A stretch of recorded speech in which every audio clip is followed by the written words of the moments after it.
Hey guys, welcome back to my channel. So the title of this video, yeah, we know, water's wet, but I actually am going to be ranting in this video. This is something I am super passionate about. This video is going to be in regards to the huge fiasco between JK Rowling and the trans community. I'm putting that in quotation marks for a specific reason. I'll tell you why in a second. I wasn't originally going to do a video on this topic, but I am seeing a whole lot of BS on social media right now, and I feel like, damn it, let me just weigh in. And there's some things I need to get off of my chest. Not these though, they're too expensive. Now this huge fiasco that is officially labeled JK Rowling as transphobic stemmed from these 3 tweets by Rowling. And I'm just gonna go ahead and state my opinion before I even read these tweets. I, as a trans woman, did not find these offensive or transphobic at all, literally at all. Now, if you're of the opinion that JK Rowling is transphobic or these tweets are transphobic, I asked you just for a second to really analyze them with me because I, as a trans woman, cannot find the transphobia. So these tweets read as, if sex isn't real, there's no same-sex attraction. If sex isn't real, the lived reality of women globally is erased. I know and love trans people, but erasing the concept of sex removes the ability of many to meaningfully discuss their lives. It isn't hate to speak the truth. So far, I'm not seeing any transphobia. This is all true. Biological sex is real. I know that there are certain segments of the population that do not believe that biological sex is real. I know that there is a very harsh stereotype on the trans community that we are science deniers and that we don't believe in biological sex. I am biologically male. Cue the title. That's just a fact. I am a trans woman. If you are a trans man, you are biologically female. That's kind of the whole point. You know what I'm saying? Like, if there was no starting point, which was being biologically male, why would I ever need to transition?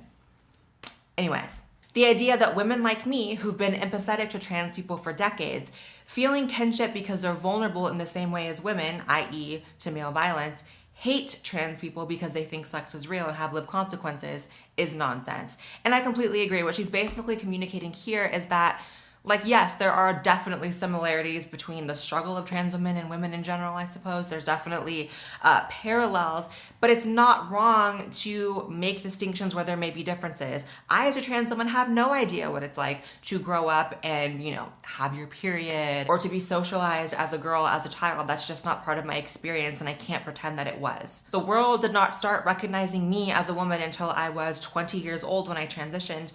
So that's 20 years of experiences that I cannot relate to because I did not grow up a girl. Why exactly is it transphobic to say that? She continues to say, I respect every trans person's right to live any way that feels authentic and comfortable to them. I'd march with you if you were discriminated against on the basis of being trans. At the same time, my life has been shaped by being female. I do not believe it's hateful to say so.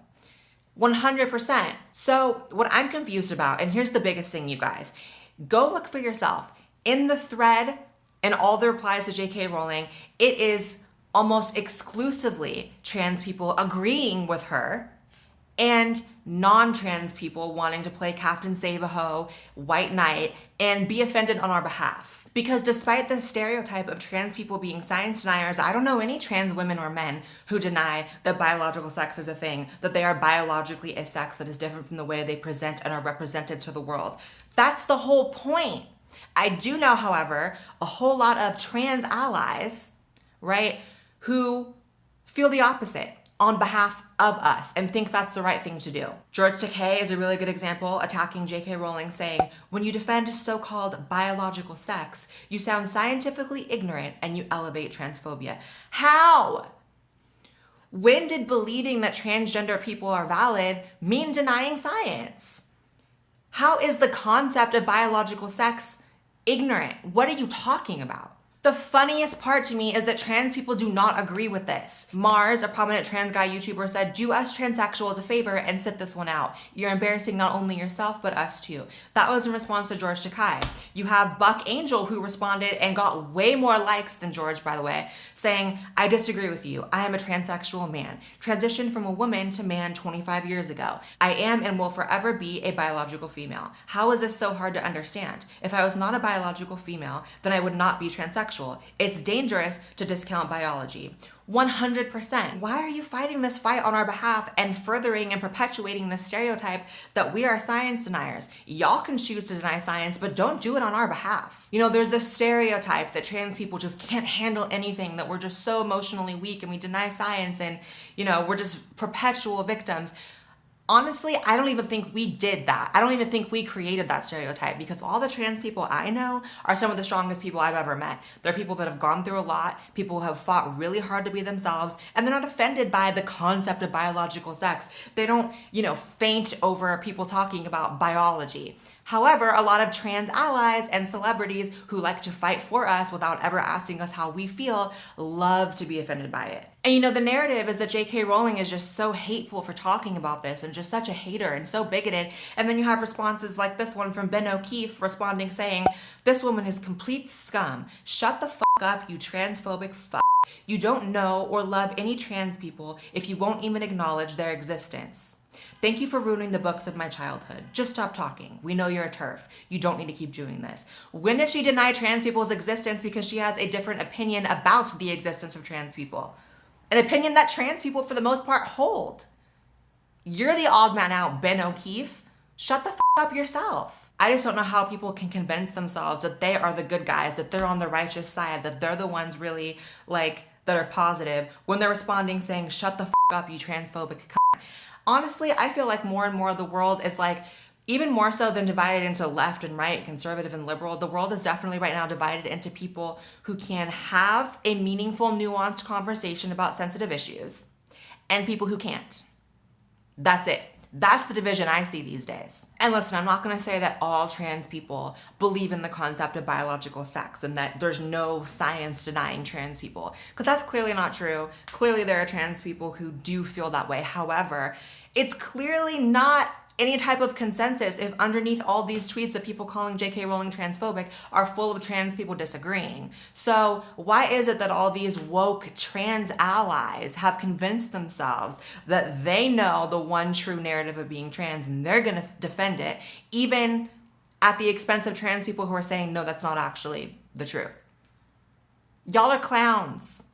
Period. And then you have this tweet, which I found from one of JK Rowling's friends who is trans, saying, "I have to say this, JK Rowling is one of the most supportive people I have ever met with regards to individual choices to be whoever they want to be. The fact that she seems to continuously be on the chopping block as anti-trans is absolute nonsense. Give her a break."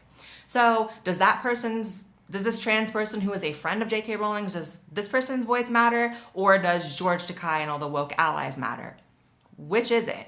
The truth is there absolutely is a nuanced conversation to be had about the fact that yes, there are lots of parallels between trans women and biological women. It's not like I'd be in a room full of biological women and have nothing in common with them or be even the odd man out, like, no pun, I swear to God, no pun. Because the truth is I would be much more at home in a room full of women than I ever would a room full of men, obviously. However, there's room for intelligent, reasonable people to have a nuanced conversation about how there are clearly differences too. There are clearly issues that biological women face that trans women will never face, and vice versa. And if we can't have that conversation like rational, mature adults without throwing out words like transphobia, you're a hater, you're a what is wrong with you guys? And this just jump to label anyone who has any nuanced opinion about transgenderism as transphobic creates way more backlash towards trans people than I think people realize. The conversation gets very muddied because people who are on the outside looking in at this whole fiasco happening, they really do think trans people are turning on JK Rowling and don't like JK Rowling anymore because they think JK Rowling is transphobic. But I want you guys, the next time you hear someone talking about how transphobic someone is, please pay attention to who is saying it. I promise you, I promise, 90% of the time, it's not even a trans person saying it. Because like I said, trans people go through hell to be who they are. Trans people have faced adversity. I've gone through a lot. I don't know why this narrative is that I have never experienced transphobia, because I don't know.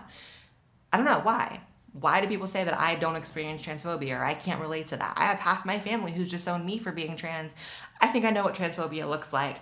And try as I might, and as many people are in my ear trying to tell me that JK Rowling was transphobic in these tweets, I'm not seeing it as a trans woman. And that's my genuine opinion. Whew.